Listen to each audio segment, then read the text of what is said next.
Muy buenas, soy Omar Rueda, ¿cómo estáis? Espero que estéis todas y todos muy bien. Y bueno, la semana pasada no pude subir vídeo porque tuve una semana bastante llena de proyectos y de movimientos. Estuve haciendo un taller,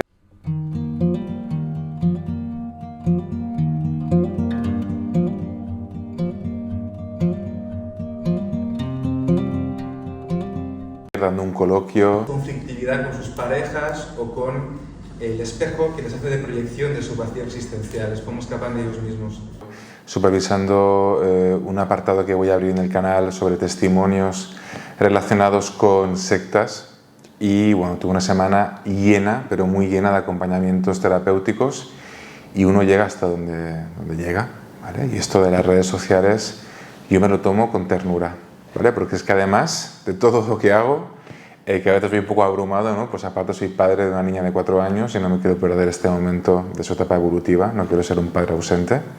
Entonces, bueno, espero que se entienda que no pueda subir de forma muy periódica, ¿vale?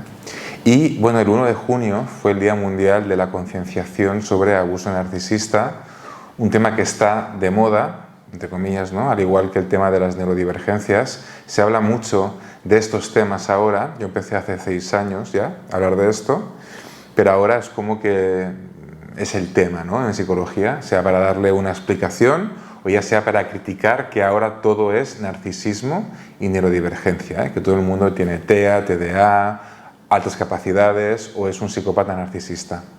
Que si todo el mundo necesita autodiagnosticarse o etiquetarse para pertenecer a un colectivo. Que si todo el mundo tiene que etiquetar para no asumir su responsabilidad, ¿no?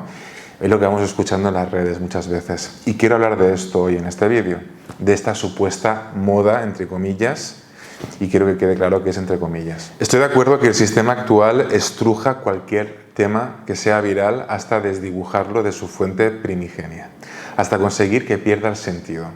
Y ahora hay mucha imitación de otra imitación, de otra imitación, y la desinformación está a la orden del día. Además, cada vez hay menos contenido real, todo es un refrito repetitivo, hay mucho contenido también con inteligencia artificial y eso de vender algo a cada vídeo, a cada post, pues es que es muy cansino. Y si lo piensas bien, las redes sociales se han convertido en eso, en una tienda comercial, en un Corte Inglés, en un Amazon. Entonces, muchos colegas de profesión critican el sobreuso que se está dando al término de narcisismo y al de las neurodivergencias. Y en parte tienen razón, ¿sí? Es demasiado. No todo el mundo es narcisista y no todo el mundo es neurodivergente. Pero hay que entender algo importante. Hay un dato fundamental que es lo que hoy os quiero transmitir en este vídeo. Es una hipótesis aún por desarrollar, por lo tanto, no lo toméis como una verdad absoluta y creo que voy a necesitar de la comunidad o de aquellos que miren este vídeo para irle dando forma y para que tenga cierta coherencia. Porque para mí todo este boom sobre narcisismo y neurodivergencia no es una simple moda, no es que sea una epidemia, es una consecuencia de los cambios sociales radicales que se dieron sobre los años 80 y 90, al menos en el mundo occidentalizado. Y es una pena que el término de narcisismo no tenga las implicaciones reales que tiene el concepto, porque ahora se confunde inmadurez con narcisismo, ser egoísta con ser narcisista, ser infiel con ser narcisista. Se confunde el trauma con otras cosas y es peligroso minimizar esta realidad, muy peligroso, porque se puede llegar a normalizar ese tipo de violencia y, por desgracia, ponerle nombre a esta realidad se hace a través de las secuelas psicológicas de la persona que va a terapia, que en el caso del narcisismo es siempre la víctima. Y ahí, en todo ese ruido, en toda esa cacofonía, es cuando empezamos a dudar y esto amplifica nuestra disonancia cognitiva, que es lo que pues, nos impide tomar acción y alejarnos de un ambiente así, de una persona con estos rasgos. Y es cierto, es verdad que no todo el mundo lo es, no es el tema del TEA, del TDA, pero es una realidad que existe, no la podemos obviar. Y ahora ha habido un boom de este tema y es una consecuencia, es un resultado de un cambio social. Entonces me gustaría explicarte una cosa que llevaba tiempo teorizando, pero que el otro día, hablando con una persona que me sigue en redes sociales, pues me acabó de hacer un clic, ¿no?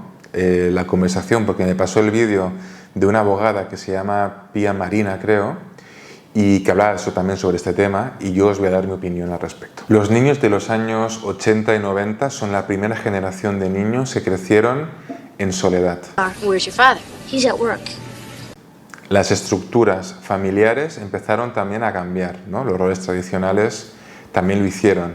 Y fuimos niños que crecimos un poco más solos que otras generaciones, ¿sí? Un poco más solos. Es verdad que no fuimos a la guerra, es verdad que no tuvimos que trabajar a los 12 años, ¿vale?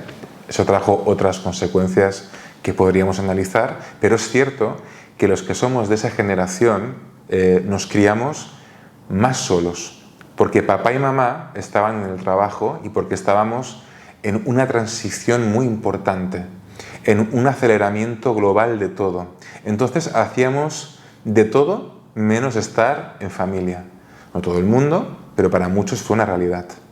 Al final veías a tus padres de noche o el fin de semana si no tenías actividades que hacer, ¿no? Y es que somos una generación puente entre dos mundos, en un punto de transición crucial entre dos épocas, entre dos paradigmas sociales, culturales, económicos y sobre todo tecnológicos. Nosotros, los que hemos nacido en los 80 y los 90, somos los que conectamos el mundo antiguo con el mundo nuevo, pero no pertenecemos a ninguno de ellos. Se dio una transición tecnológica. Pasamos de un mundo analógico, teléfonos fijos, papel, televisión tradicional, a uno digital. Smartphones, redes sociales, inteligencia artificial, ¿no? Nosotros hemos vivido en los dos mundos. También se dio un cambio de valores sin precedente. Hemos presenciado una transformación en temas como, por ejemplo, derechos de género y diversidad. Cuestionamiento de la autoridad tradicional, ¿no? Padres, jefe, religión, más énfasis en la salud mental y emocional, nuevas formas de trabajo y de propósito de vida, menos enfoque en eso de trabajar para vivir. En la economía y en el mundo laboral, lo mismo. Fuimos criados con la idea del trabajo estable, ¿no? Del trabajo para toda la vida, de la meritocracia, de que si quieres puedes.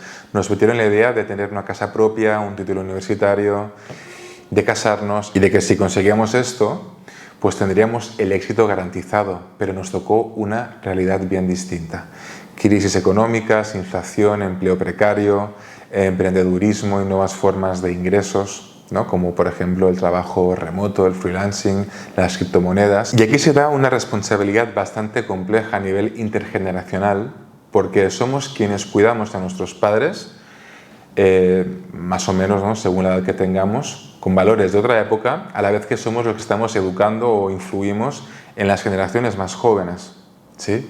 Que tienen otros códigos totalmente diferentes y estamos intentando cambiar sistemas viejos sin tener aún del todo las herramientas nuevas consolidadas. Entonces, crecer en esa transición, y aquí está el punto importante del vídeo, sitúa a ese niño o a esa niña que afronte lo que está pasando, o bien desde una sobreadaptación estable, y eso significa que son niños que han tenido que aprender a pensar por ellos mismos, a comprender todo, a analizar todo, ¿no? Todo su entorno, desde un estado de alerta, identificando qué era un peligro de lo que no lo era, por ejemplo, aprendiendo a interpretar la realidad desde sus estructuras individuales, para saber anticiparse y poder aprender a cuidarse solos, a ser su propio papá o su propia mamá, porque no podían contar con los suyos propios 24 horas porque estaban muy liados, ¿no? No estaban disponibles. O bien eran niños que no se adaptaron y que no pudieron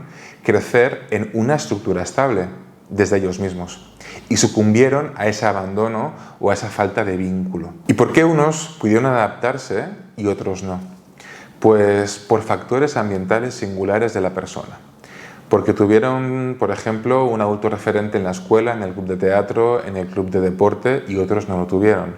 O por factores innatos de la persona. El tema es que algunos pudieron afrontar esa gran angustia de separación y otros no. Una persona que aprendió desde muy pequeño a sostenerse por sí mismo y a darse un valor como ser humano, tuvo que desarrollar un sinfín de estrategias, de criterio personal, de estructuras de pensamiento, de autogestión, emocionalmente hablando, o en ser más racionales. Y eso lo traducimos en más conexiones neurales, pero también en un sistema nervioso más activado, más en estado de alerta, para poder seguir en esa dinámica que le salvó la vida, ¿no? Observar, interpretar y anticipar.